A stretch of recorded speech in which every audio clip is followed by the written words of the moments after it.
জয়া নামের একটা মেয়ে ছিল, সে কলেজে পড়ত। নিজের সমবয়সী মেয়েদের মতন তাকেও সোশ্যাল মিডিয়া অনেক পছন্দ ছিল। ও নিজের সোশ্যাল মিডিয়ায় যে কাউকে ফ্রেন্ড বানিয়ে নিত। তার মা বাবা ওকে বোঝানোর চেষ্টা করত যে এইভাবে অজানা লোকেদের সাথে বন্ধুত্ব করা ভালো নয়, কিন্তু ও বুঝত না। একবার জয়া নিজের মায়ের সাথে বসেছিল। কি দেখছো জয়া? সেই কবে থেকে ফোন চালাচ্ছ, এমন কি আছে? মা, এটা কেউ মিস্টার আননোন। সোশ্যাল মিডিয়ায় তার ফ্রেন্ড রিকোয়েস্টটা পেলাম, তাই ওটা দেখছিলাম। আরে এইভাবে কোনো অজানা লোকের ফ্রেন্ড রিকোয়েস্টটা অ্যাকসেপ্ট করিস না, এক্ষুনি ডিলিট কর ওটাকে। ওহো মা, আমি কোনো ছোট বাচ্চা নাকি তুমি এইভাবে বকা দিচ্ছ? এভাবেই তো বন্ধুত্ব হয়। অজানাদের সাথে কথা যদি না বলি তবে কি করে লোকেরা বন্ধুত্ব করবে? তুমি তো আমার কোনো কথাই শুনতে চাও না। ঠিক আছে, যা ইচ্ছে করো। একদিন নিশ্চয়ই অনুতপ্ত হবে, তখন আমার কথা মনে পড়বে। জয়ার মা ওখান থেকে উঠে চলে যায়, কিন্তু জয়া গ্রাহ্য করে না, আর ও বসে নিজের ফোন চালাতে থাকে। মাও না আবার কত পুরনো চিন্তা ভাবনা, আমি তো এই ফ্রেন্ড রিকোয়েস্টটা অ্যাকসেপ্ট করছি। কয়েকদিন পেরিয়ে যায়, আর একদিন হঠাৎ জয়া সেই মিস্টার আননোনের মেসেজ পায়। আরে, ও তো আমাকে হ্যালো বলছে। চলো ওর সাথেই কথা বলি, এমনিতেও বসে বোর হচ্ছিলাম। জয়া সেই অজানা লোকের সাথে কথা বলতে থাকে, আর দেখতে দেখতে ঘন্টার পর ঘন্টা তার সাথে কথা বলে। কি জানি কে আছে, কিন্তু যাই বলো, বেশ মজাদার। আমি তো খুব একটা ভালো বন্ধু পেয়ে গেলাম। এবার জয়া প্রায় সেই অজানা বন্ধুর সাথে মেসেজে কথা বলে, আর ধীরে ধীরে তাদের বন্ধুত্ব এত বেড়ে যায় যে ও সারাদিন তাকে মেসেজ করতে থাকে। একদিন জয়ার ইচ্ছে হলো যে নতুন বন্ধুর সাথে দেখা করবে। ও মেসেজে লেখে যে ও তার সাথে দেখা করতে চায়, তাই নিজের কলেজের পরে তার অপেক্ষা করবে। জয়ার বন্ধুও দেখা করার কথা দেয়। কলেজ শেষ হওয়ার পর জয়া একটা নিস্তব্ধ রাস্তায় দাঁড়িয়ে নিজের বন্ধুর অপেক্ষা করতে থাকে। আরে, আমি তো বলেছিলাম সন্ধ্যের সময় এসো, এবার তো অন্ধকার হতে যাচ্ছে, ও এখনো আসেনি কেন? জয়া ভাবে যে তার বন্ধু আসবে না, তাই ও ফিরে যেতে থাকে। কিন্তু যেই ও ঘোরে, ওখানে একটা ভূত দাঁড়িয়ে থাকে। জয়া ওকে দেখে জোরে চিৎকার করে, বাঁচাও, ভূত, ভূত! আরে আরে, এরকম দেখে ভয় পাচ্ছ কেন? তুমি তো আমায় ডেকেছ। কি? আমি? তাই তো, তোমার সোশ্যাল মিডিয়ার আমি বন্ধু, নতুন, একদম ভালো। কি? তুমি কি বলছো?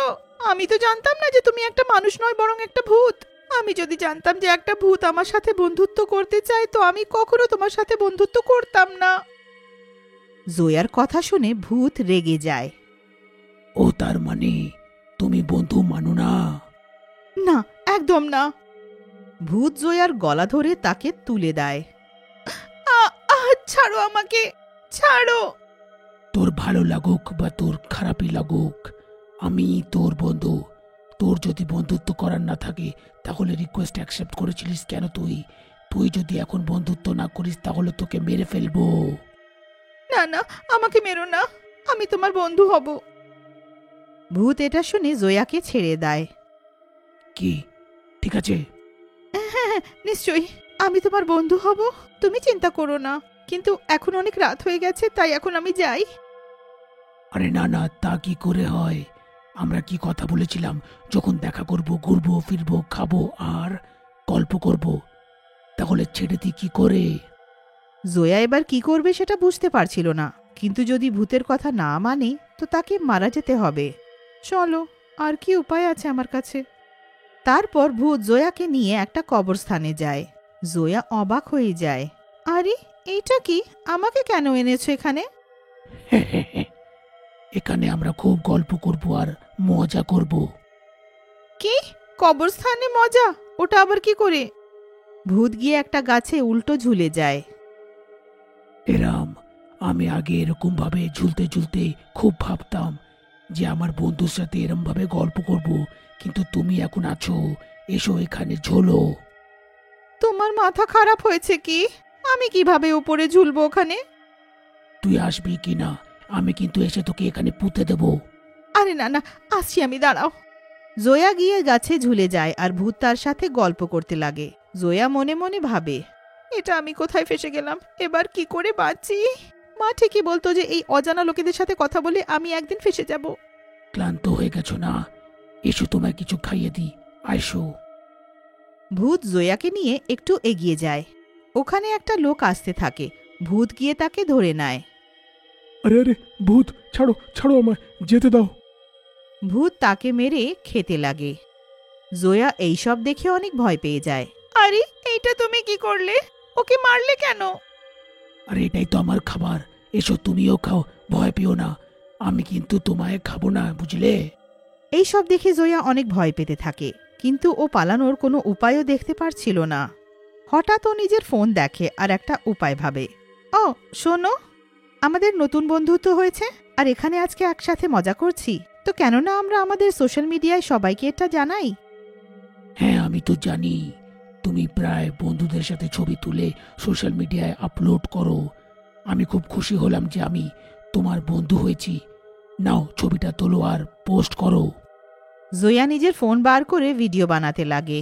তো বন্ধুরা, এটা দেখুন, আজকে আমি আমার নতুন বন্ধু মিস্টার আননোন, যিনি একজন ভূত, ওনার সাথে ঘুরতে এসেছি। এটা আমার কলেজের পাশের একটা জায়গা আর আমরা এখানে অনেক মজা করছি। এখানে একটা কবরস্থান আছে যার গাছে ঝুলে আমরা অনেক গল্প করলাম, আর ভূতজি এখন একটা মানুষকে মেরে খেয়েছেন। জয়া আশেপাশের পুরো এলাকার ভিডিও বানিয়ে নিজের সোশ্যাল মিডিয়ায় আপলোড করে দেয়। আরে এবার থামো, এসো গল্প করো, না শুধু ফোনই চালাবে তুমি? হ্যাঁ হ্যাঁ নিশ্চয়ই, এক্ষুনি রাখছি আমার ফোনটা। জয়ার পুরো বিশ্বাস ছিল যে কেউ একজন ওই ভিডিও দেখে তাকে বাঁচাতে নিশ্চয়ই আসবে।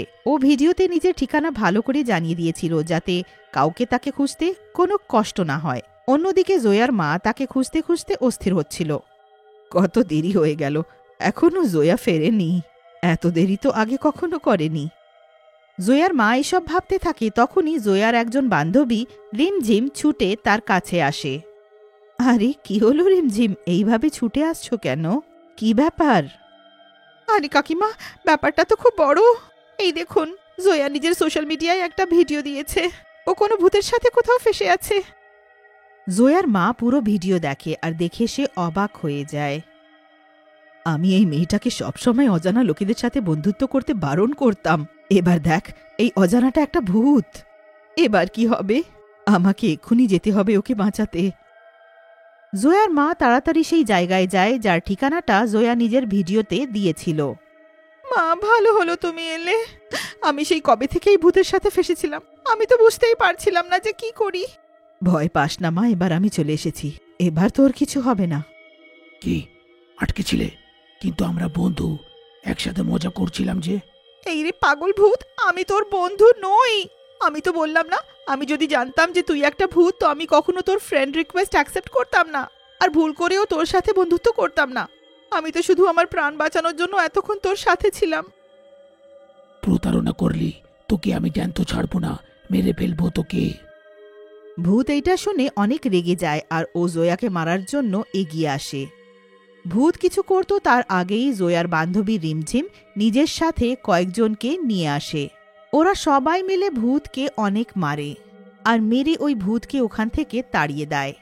রিমঝিম, তুমি ঠিক সময়ে এলে। আমি তো অনেক বড় ঝামেলায় ফেসে গিয়েছিলাম। সময় মতো যদি তুমি আর মা না আসতে তো আমার কি জানি কি হতো। এটা তো আমার কর্তব্য। আমি কাকিমাকে আসতে দেখলাম, তখনই বুঝলাম যে আমাদের ভূতের সাথে লড়াই করার জন্য আরও লোকেদের দরকার, তাই আমি এতজনকে সাথে নিয়ে এলাম। তুই কত বুদ্ধিমান মা, আর এটা আমার একটা বোকা মেয়ে। আজ থেকে একটা শিক্ষা নিয়ে নে জয়া। যাই হোক না কেন, কোনো অজানা লোকের সাথে বন্ধুত্ব করিস না, আর তার ফ্রেন্ড রিকোয়েস্টও অ্যাকসেপ্ট করিস না। আর কোনো ভূতের তো নিশ্চয়ই নয়। সবাই রিমঝিমের কথা শুনে হাসতে লাগে আর জয়া আবার নিজের মায়ের সাথে বাড়ি ফিরে যায়।